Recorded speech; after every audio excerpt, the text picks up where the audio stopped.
겸손한 자, 우리 성경에 보면 수없이 겸손한 자는 은혜를 주시고 교만한 자는 대적하신다, 이렇게 가르쳐 주고 있죠. 베드로전서 5장 6절, 또 야고보서 4장 6절, 이런 말씀은 그렇게 가르쳐 주고 있습니다. 하나님이 대적하고 하나님이 물리치시는데 어떤 누가 그를 돕겠습니까?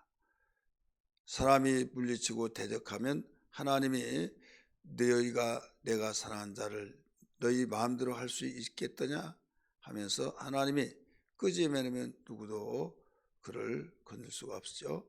그래서 우리는 겸손한 자가 되어야 된다, 이런 말씀입니다. 그리고 지혜자인 솔로몬은 잠언에 보면 수없이, 또 시편에 보면 수없이 이 겸손과 교만에 대해서 가르쳐 줬어요. 겸손은 그 종기의 앞잡이가 되고 또 지혜로운 자가 되고 복을 받게 되어 있지만은 은혜를 받게 되고 은혜 위에 은혜가 충만하게 되지만은 교만한 자는 패망의 선봉이 된다. 어리석은 자다. 망할 자다. 망하는데 총알바지가 내가 되겠다면서도 당당하고 자랑스럽게 죽을 줄 모르고 그게 영광으로 생각하고 나가는데 결국 죽는다, 이거예요. 그래서 성경은 모두 겸손을 할 것이냐 교만할 것이냐.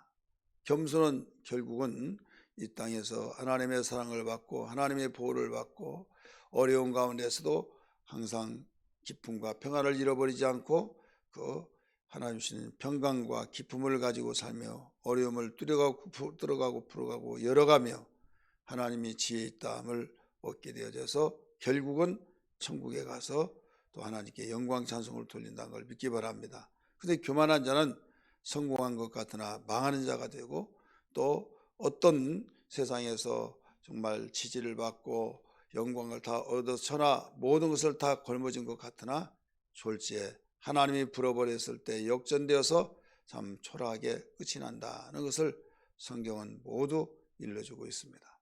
그래서 어떤 일이 있더라도 우리 겸손한 자가 되면 우리는 승리자가 된다는 사실을 잊지 말아야 될 줄 믿습니다.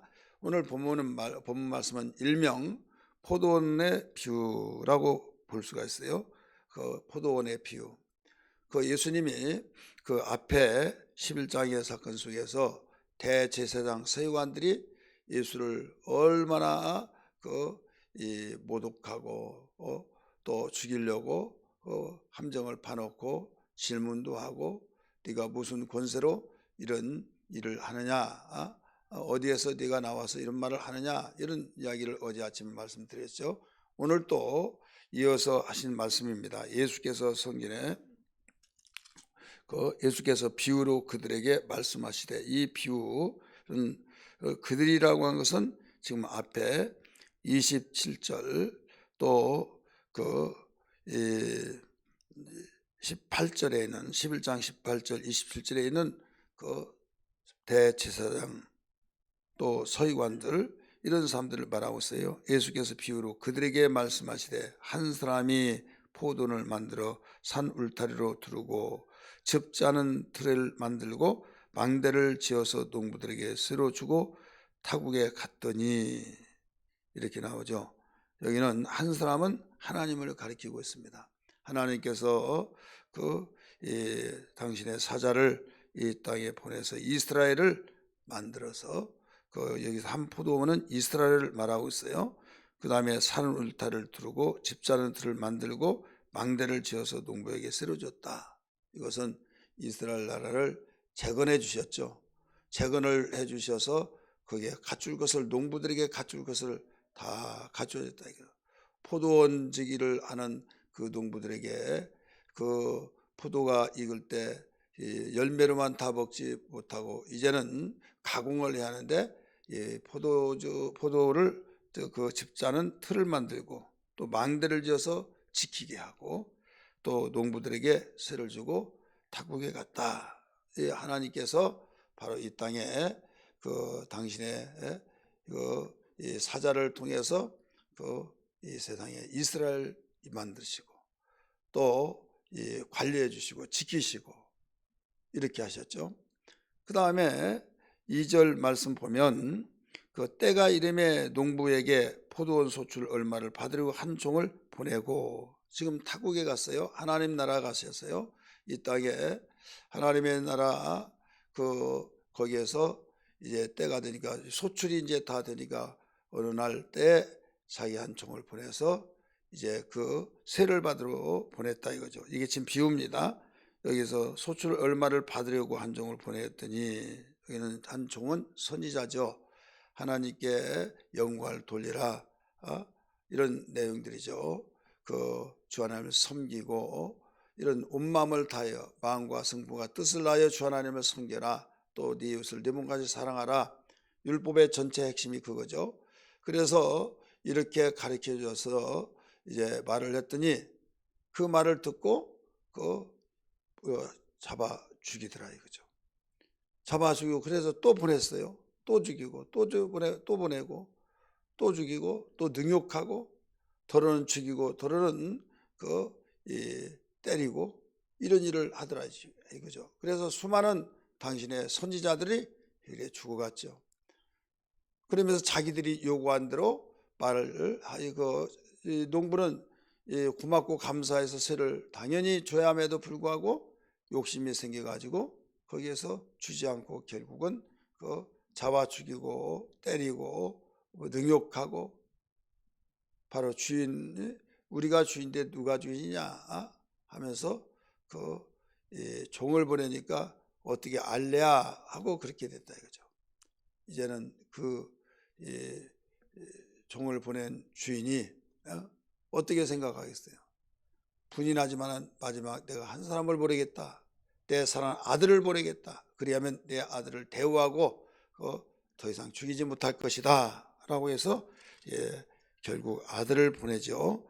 6절 7절 가르쳐 주죠. 그런데 아들을, 내가 아들이다, 내가 포도원 주인의 아들이다, 그러면 넙죽 엎드려서 용서해 주세요 할 줄 알았는데 결국은 죽이더라 이거죠. 이제는 이게 상속자다, 상속자를 없애버리자 하면서 결국 죽였다. 그러면 그 주인이 그 소식을 듣고 어떻게 하겠느냐, 이런 내용이 여기에서 주님이 포도원 비유를 일러주신 거예요. 이 내용의 핵심은 예수님이 이렇게 말합니다. 너희가 읽어보지 못했느냐, 한 건축자들이 버린 돌이 모퉁이의 머릿돌이 되었다. 이것은 주로 말미암아 된 것이다. 우리가 지금 눈에 놀랍다. 버려진 건축자의 돌이 모퉁이의 주춧돌이 되었다 이거죠. 모퉁이의 머릿돌이 되었다. 그러면서 시편 118편 22절 23절을 인용하신 거죠. 예수님이 비유를 다 마치시고, 우리 성경 한번 볼까요? 10절 말씀 먼저 봅니다. 10절 11절 시작. 너희가 성경에 건축자들이 버린 돌이 모퉁이의 머릿돌이 되었나니 이것은 주로 말미암아 된 것이요 우리 눈에 놀랍도다 함을 읽어보지도 못하느냐 하시니라. 예수님은 포도원 비유에 말씀을 하시고 너희가 이 성경을 읽어보지 못하느냐 말씀하신 거예요. 우리 그러면 이 내용이 어떤 성경에 나왔냐, 시편 118편을 다 찾으세요. 시편 118편 22절 23절 같이 보겠습니다. 시편 118편 22절 23절 같이 읽어요. 시작. 건축자가 버린 돌이 집 모퉁이의 머릿돌이 되었나니 이는 하나 여호와께서 행하신 것이요 우리 눈에 기이한 바로다. 예수님은 이 말씀을 인용을 했다 이거죠. 인용을 해서 모든 너희가 바로 이런 자다. 그러면서 하나님이 이렇게 성경에 가르쳐 준 것을 너희가 지금 응하고 있다, 이런 말씀이에요. 그랬더니 이 내용을 듣고 결과가 어떻게 되느냐, 12절 같이 읽습니다. 시작. 그들이 예수의 이 비유가 자기들을 가리켜 말씀하신 줄 알고 잡고자 하되 무리를 두려워하여 예수를 두고 가니라. 자, 오늘 핵심적인 말씀입니다. 제목이 오늘 뭐라고 그랬어요? 겸손한 자가 되어야 된다. 오늘 제목이에요. 지금 이들은 주님이 포도원 비유를 말씀하실 때 자기들을 향해서 하는 말이다 하는 걸 알아들었어요? 못 알아들었어요? 알아들었죠. 그러면 사람을 한두 명을 죽이는 것이 아니라 종들을 보내서 죽이면 보내는 주인을 죽인 것과 똑같은 거예요. 능욕하고 때리고 죽이고 막 심지어는 아들까지도, 둘도 없는 아들, 사랑하는 아들을까지도 죽였다 이거죠. 그러면 이 비유로 알아들으라고 가르쳐 주는데 알아들었어요. 아, 우리를 향해서 그랬구나.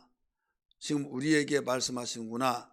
자기들을 향해서 말씀했다고 하는 것을 알았으면 무릎 꿇고 회개하는데 오히려 여기서 예수를 찾고자 했다.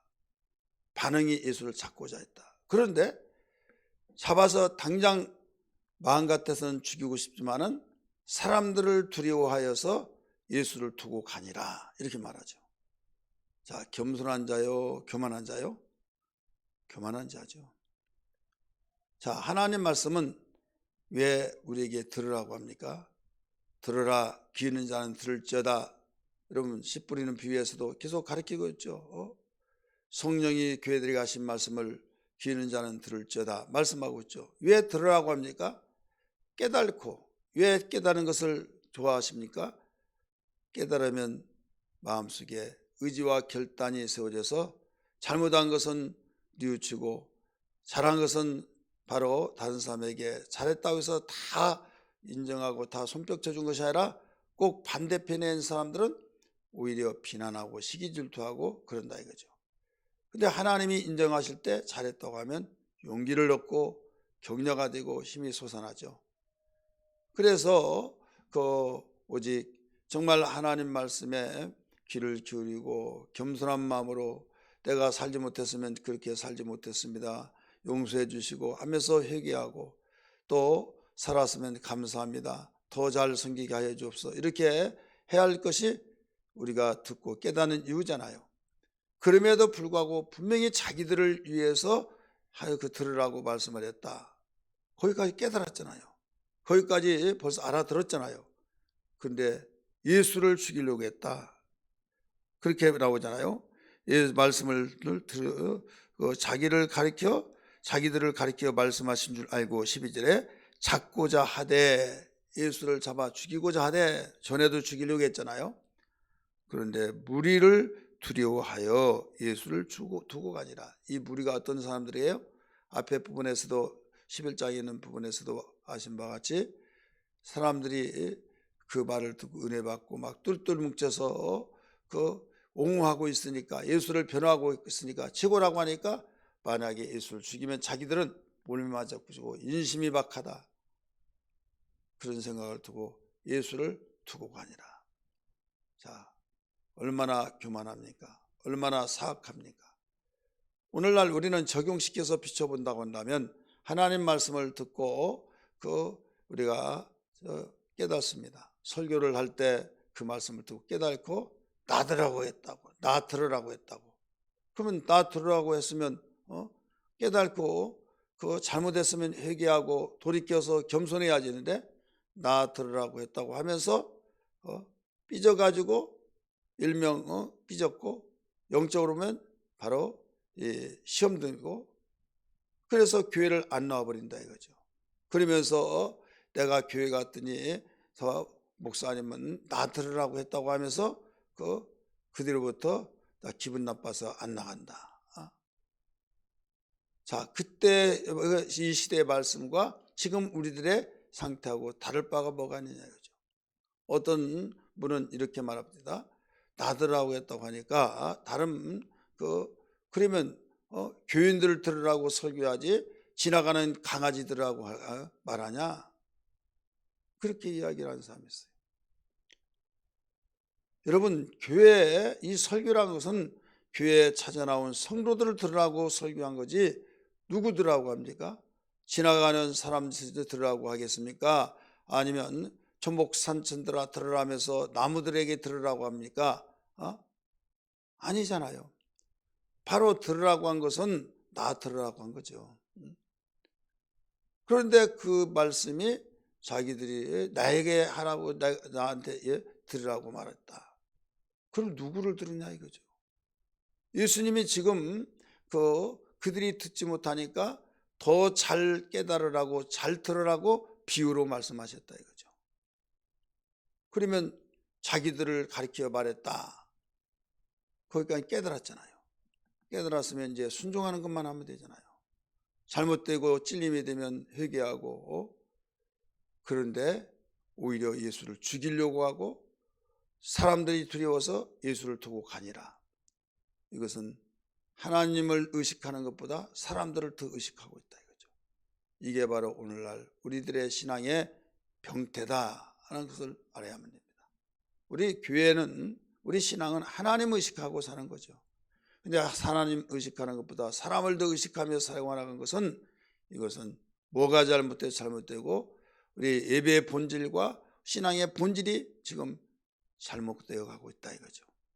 하나님은 중심을 보시고 사람은 예물을 보시고, 그래서 내가 중심 속에 하나님이 나를 중심으로 보시니까 누가 뭐라고 하더라도 속은 상하지만 인격적인 존재니까 하나님이 나를 보시고 인정하신다면 그걸로 위로받고 힘을 얻어야 하는데, 막 그것 때문에 막 열불이 나가지고 누가 그랬냐고 내가 따지겠다고 하고 그러면 우리는 신앙의 본질 속에서 잘못되고 있다 이거죠.